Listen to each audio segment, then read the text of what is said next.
Hello viewers, আসসালামু আলাইকুম। আজ আমি আপনাদের একটা দারুণ মাছের রেসিপি দেখাবো। এই যে ছোট্ট ছোট্ট টাটকিনি, এটা খেতে কিন্তু ভীষণ মজার। মাছ কাটাটাও কিন্তু খুব সহজ।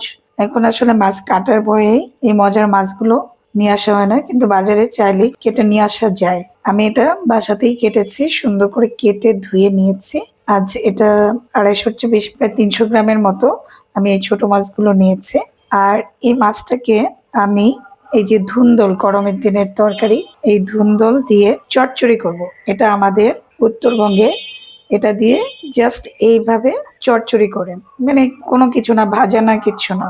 অনেকে ছোট মাছগুলো ভাজা ছাড়া খেতে পারে না, কিন্তু জাস্ট এভাবে চচ্চড়ি খেতে যে কত মজা। আর এভাবে চচ্চড়ি করার জন্য আমার এখানে আমি বেশ খানিকটা পেঁয়াজ কুচি করে নিয়েছি, 8-10টা কাঁচামরিচ ফালি করে নিয়েছি। কাঁচামরিচ দিয়ে তরকারিটা রান্না করব। আমি যে ধুন্দুলগুলো নিয়েছি এগুলো আমি এখন কেটে দেখাবো। কাটার উপরেও রান্নাটা খুবই নির্ভর করে। ধুন্দুল পুরোটাই পানি দিয়েই ভরা, মানে গরমের দিনে কখনো এই তরকারিটায় বেশি পানি দিয়ে রান্না করতে হয় না।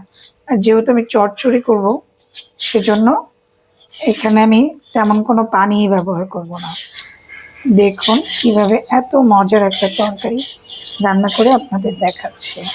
আমি 3টে ধুন্দুল নিয়েছি এই মাছের জন্য, এত বেশি তরকারি এখানে ভালো হয় না।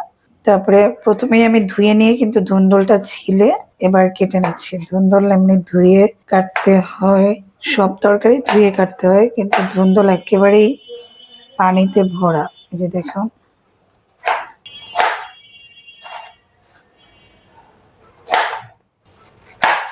দেখুন এমন ভাবে কেটে নিচ্ছে। এই তরকারিটা এখন এত দেখাচ্ছে, কিছুক্ষণ করে একদম মিয়ে যাবে। আমি না, নতুন রাঁধুনিদের জন্যই বলছি, যারা ডেইলি রান্না করেন তারা তো এগুলো জানেনই সব। কাটাকুটা তো শেষ, এবার রান্নার জন্য প্রথমে আমি একটি কড়াই নিয়েছি, তারপরে সেখানে মাছগুলো দিয়ে দিলাম। মাছগুলো ভীষণ টাটকা, আর এই মাছটা ছোট মাছের মধ্যে খুবই সুস্বাদু। তারপরে ধুন্দুলগুলো দিয়ে দিচ্ছে। 4 টেবিল চামচের মতো পেঁয়াজ কুচি দিয়েছি, মরিচ দিয়ে দিলাম, লবণ দিয়ে দিচ্ছে। এখানে লবণ আমি 1 চা চামচের মতো প্রথমে দিলাম। 1 চা চামচের চেয়ে একটু বেশি। ধুন্দুলটা একটু মিষ্টি মিষ্টি তরকারি, সেই জন্য এখানে লবণটা কম দিতে হবে। হালকা লবণে খেতে মজা লাগে। ধুন্দুলে যদি বেশি লবণ হয় তাহলে স্বাদটা প্রপার পাওয়া যায় না। আর 1 চা চামচের মতো হলুদ গুঁড়া দিলাম। লবণ লাগলে পরে আবার দেওয়া যাবে। এবার আমি কাঁচামরিচগুলোকে ডলে নিচ্ছি। প্রথমে এটাকে ভালো করে এভাবে একসাথে একেবারে মেখে নিতে হবে।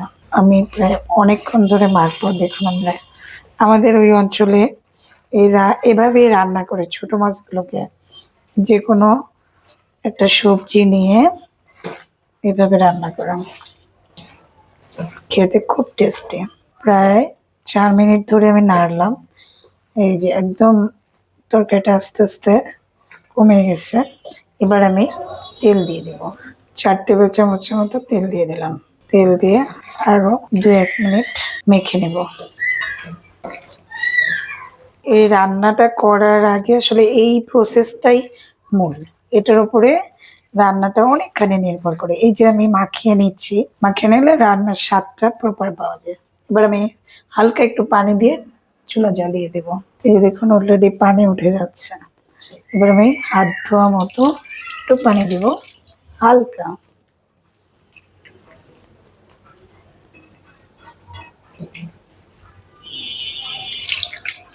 তারপর চুলাটা জ্বালিয়ে দিচ্ছি। চুলার আঁচ মাঝারির চেয়ে আর একটু হাইয়ে হবে। এবার ঢাকনা দিয়ে দিচ্ছি। আমি প্রায় 8-9 মিনিট পর ফিরলাম। দেখুন কি পরিমাণ পানি বের হয়েছে। আরো হবে, এটা যেহেতু আমি চচ্চড়ি করবো, একদম পানি শুকিয়ে ফেলবো। আমি একটু লবণটা দেখছি, আমি 1 চা চামচ লবণ দিয়েছিলাম, আর একটু দিচ্ছি।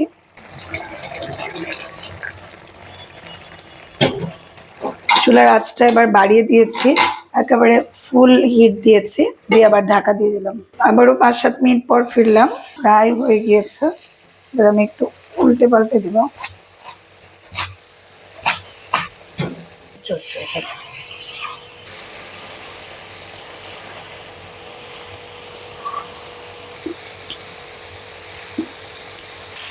দেখুন একদম পানি শুকিয়ে গিয়েছে, তেল উপরে উঠে গেছে। এখন এই অবস্থায় আমার চচ্চড়িটা হয়ে গিয়েছে। একটু ঢাকা দিয়ে রেখে তারপরে নামালে পরে নিচ থেকে সুন্দর মতো নামানো যায়। একটু ভাপে কিছুক্ষণ পরে নামাতে সুবিধা হবে। এই 4-5 মিনিট পরে আমি খুললাম, এবার আমি নামিয়ে ফেলছি।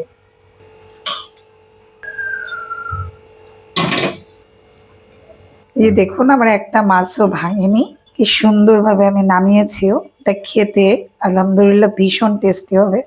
আপনারা এভাবে একবার রান্না করে দেখুন, ভীষণ ভীষণ মজা লাগে। যে কোনো ছোট মাছের সাথে এই দুন্দুলটা এভাবে জাস্ট চচ্চড়ি, লবণ হলুদ তেল দিয়ে জাস্ট মাখিয়ে দেওয়া, এই তো। খেতে ভীষণ মজা। আশা করি আপনাদের রেসিপিটি অত্যন্ত সহজ এবং ভালো লেগেছে। ভালো লাগলে প্লিজ আমার পাশে থাকুন, আমার চ্যানেলকে সাবস্ক্রাইব করুন। আর যারা ইতিমধ্যেই সাবস্ক্রাইব করেছেন তাদের অসংখ্য ধন্যবাদ। সবাই ভালো থাকবেন। আল্লাহ হাফেজ।